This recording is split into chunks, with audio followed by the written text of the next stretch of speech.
Menteri Pertanian Andi Amran Sulaiman menyampaikan bahwa Indonesia sedang mulai mencari lahan potensial untuk penanaman gandum serta melakukan pengecekan terhadap kesesuaian iklim agroklimat di berbagai wilayah, dan kini tengah mencari bibit unggul untuk dapat dikembangkan secara lokal.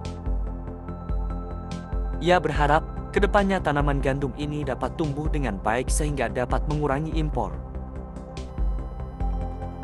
Pemerintah melalui Kementerian Pertanian terus mendorong komoditas perkebunan strategis seperti kakao, kelapa bulat, kelapa sawit, pala, untuk meramaikan pasar ekspor dunia melalui perbaikan regulasi dengan harapan dapat meningkatkan kesejahteraan masyarakat khususnya para petani.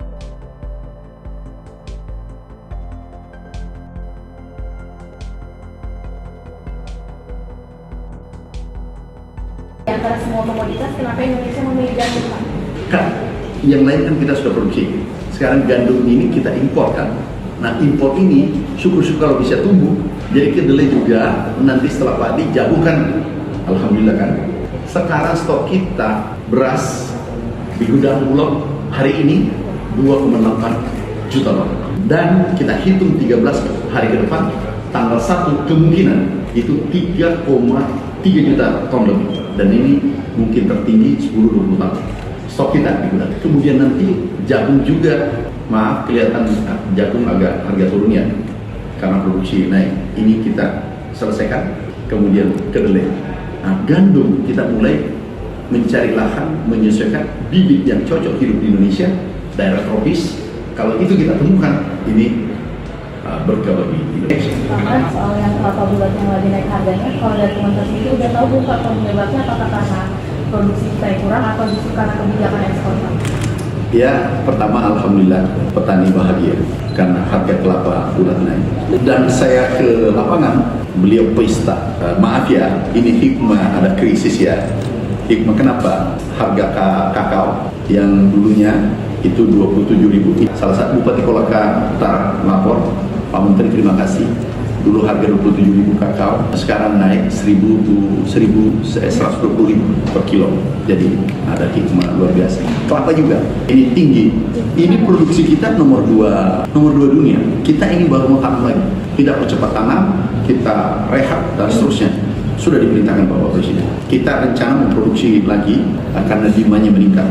Ya, kita bersyukur petani kelapa menikmati seluruh Indonesia. Sekarang petani padi, alhamdulillah, kakao, melete, kemudian apalagi kelapa dalam lagi menikmati harga ekspor.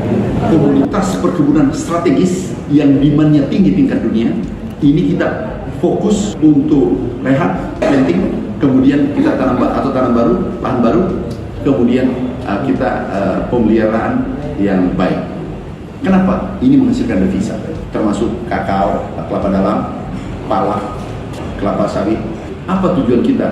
Meningkatkan ekspor, kemudian menekan impor, pada gilirannya meningkatkan kesejahteraan masyarakat. Ini tujuan akhir kita. Tolong sampaikan, beribuan petani kelapa bahagia di saat harga tinggi.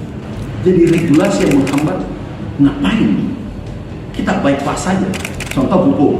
Itu pupuk ini adalah 12 menteri harus setuju, tanda tangan. 38 gubernur, 500 bupati dan wali kota tanda tangan baru pupuknya sampai ke di lapangan. Dari pertanian setuju ke pupuk Indonesia langsung ke kelompok tani kelompok. Itulah mungkin contoh yang diberikan Bapak. Apa yang terjadi? Produksi kita naik berapa? 62%. Itu kata BPS, bukan pertanian. Supaya tidak ada polemik.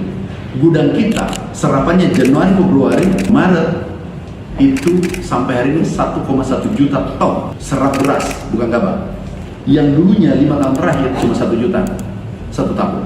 Lompatannya adalah 2000% selama 3 bulan. 2000%. Itu pentingnya kita regulasi diperbaiki. Jadi yang dimaksud Bapak adalah mana yang menguntungkan rakyat Indonesia, apapun modelnya, mau impor, mau ekspor, mana yang menguntungkan rakyat, titik. Kelapa tadi, permudah ekspornya. Kenapa? Harga lagi bagus. Benar nggak?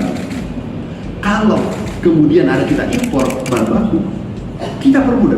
Kenapa? Rakyat membutuhkan harga yang baik.